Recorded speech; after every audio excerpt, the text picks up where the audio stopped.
친환경으로만 알고 있던 수소, 과연 그럴까요? 마냥 착하지만 않았던 수소에 대한 진실, 지금부터 파헤쳐 보겠습니다.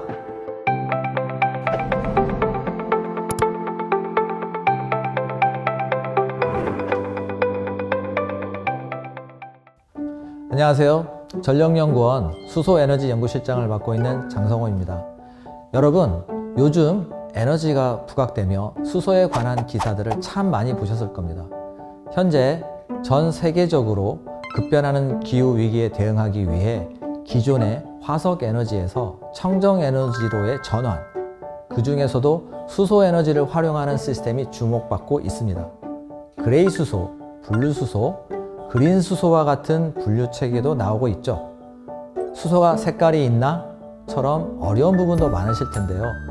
수소에너지가 왜 청정에너지로 주목받는지, 어떤 기술들이 개발되고 있는지 이 수소 시리즈를 통해 여러분의 궁금증이 풀릴 수 있도록 수소의 모든 것에 대해 설명드리려 합니다.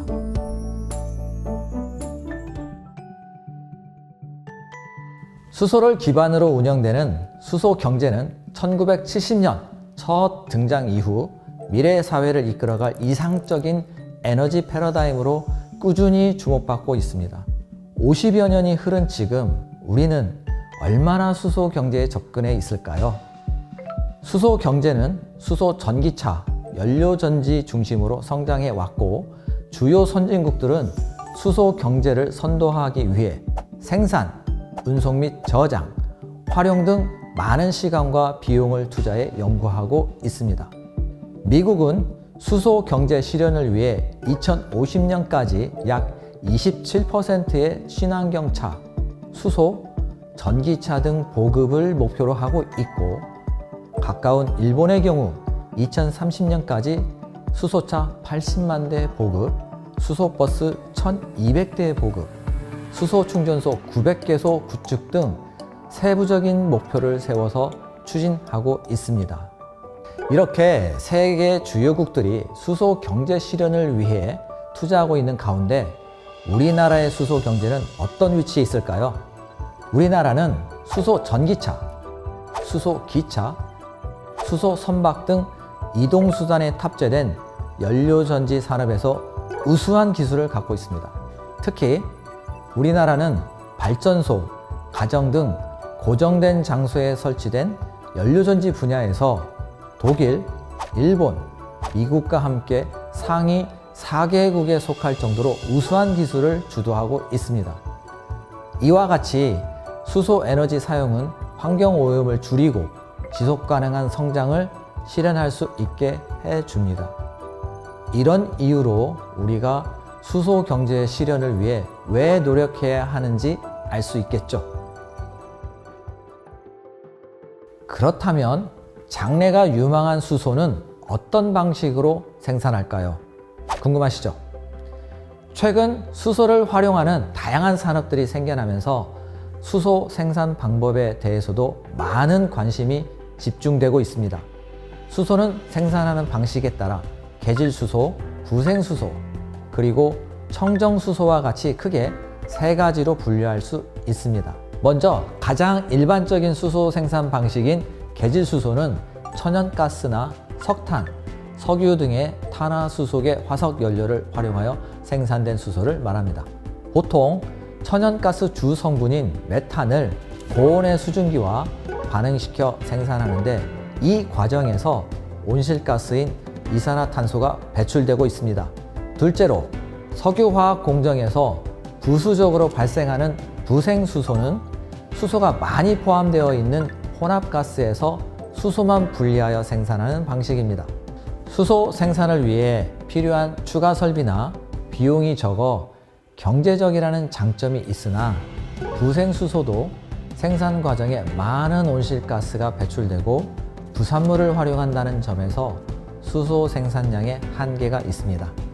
마지막으로 생산 과정에서 온실가스가 배출되는 방식 외에 수소 제조 과정에서 이산화탄소를 배출하지 않거나 현저히 적게 배출하는 청정수소가 있습니다. 생산 방식에 따른 분류 외에도 최근 환경적인 측면에서 수소의 환경성을 구분하기 위해 수소의 색깔을 도입하여 사용하는 경우가 많아지고 있습니다. 일반적으로 재생에너지를 이용하여 생산된 수소를 그린 수소, 석탄을 가스화하여 생산된 수소를 브라운 수소, 천연가스를 개질하여 생성된 수소를 그레이 수소, 마지막으로 화석 연료로부터 수소를 생산하는 과정에서 발생하는 이산화탄소를 포집 및 활용하는 수소를 블루 수소라고 명명하고 있습니다. 세계 주요 국가들은 생산 과정에서 온실가스가 발생하지 않는 수소 생산에 주목하고 있는데요. 그런 패러다임에 발맞춰 한국전력은 차세대 수소 생산 방식인 그린 수소와 블루 수소를 연구하고 관련된 독자 기술을 보유하고 있습니다. 재생에너지를 이용하여 수소를 생산하는 그린 수소의 대표적인 방법으로는 수전해가 있습니다. 수전해는 물을 전기 분해해서 수소를 생산하기 때문에 환경 오염물질이 발생하지 않는데요. 한국전력은 여러 수전해 방식 중에서 알카라인과 고분자 전해질막 수전해 시스템을 연구하고 있습니다. 향후 수전해 시스템의 장기 운영 기술을 확보해 나갈 계획입니다. 또한 이산화탄소 포집 및 수소 정제 설비가 필요 없는 차세대 블루수소 생산 기술을 개발하고 있습니다. 현재 이 기술은 20kW급 블루수소 생산 시스템에 적용되어 블루수소 생산 성능 시험을 진행하고 있습니다. 향후 발전사와의 협력을 통해 산화 환원 소재를 이용한 1MW 블루수소 생산 시스템 개발을 추진할 계획입니다. 개발된 금속 소재를 활용하면 복잡한 시스템으로 구성된 기존의 수소 생산 공정을 획기적으로 축소해 블루수소의 생산 비용을 큰 폭으로 줄일 수 있을 것으로 기대하고 있습니다. 지금까지 수소를 만드는 방법에 대해 열심히 알아봤는데, 그렇다면 우리는 생산된 수소를 어떻게 저장할까요? 수소는 가장 가볍고 작은 분자이며 부피당 에너지 밀도가 낮습니다. 이러한 수소를 저장하고 운반하기 위한 방법으로는 물리적 방식과 화학적 방식 두 가지 방법이 있습니다. 물리적 방식은 수소를 고압으로 압축하여 저장하거나 마이너스 253도씨로 액화하여 저장하는 방식입니다. 이러한 물리적 저장 방식은 압축 또는 액화에 많은 에너지가 필요합니다. 말씀드린 두 가지 물리적 방식 모두 쉬운 방법이 아닌 만큼 수소의 저장과 운송은 매우 어려운 과제입니다. 수소의 경제성 확보도 앞으로 우리가 해결해야 할 과제 중 하나입니다. 그래서 한국전력은 안전하고 효율적으로 저장할 수 있는 수소 저장 방식을 연구하고 있습니다. LOHC 기술은 액화 유기수소 운반체를 활용하는 방법입니다. 이 방법은 비교적 낮은 압력과 낮은 온도에서 반응시킬 수 있다는 점과 부피 대비 많은 양의 수소를 저장할 수 있는 장점이 있습니다. 한국전력은 LOHC를 이용하여 수소 충전 및 방전 반응기 개발을 통해 수소 저장 효율을 증가시키기 위한 노력을 하고 있습니다. 지금까지 수소를 저장하는 대표적인 기술을 소개해 드렸습니다.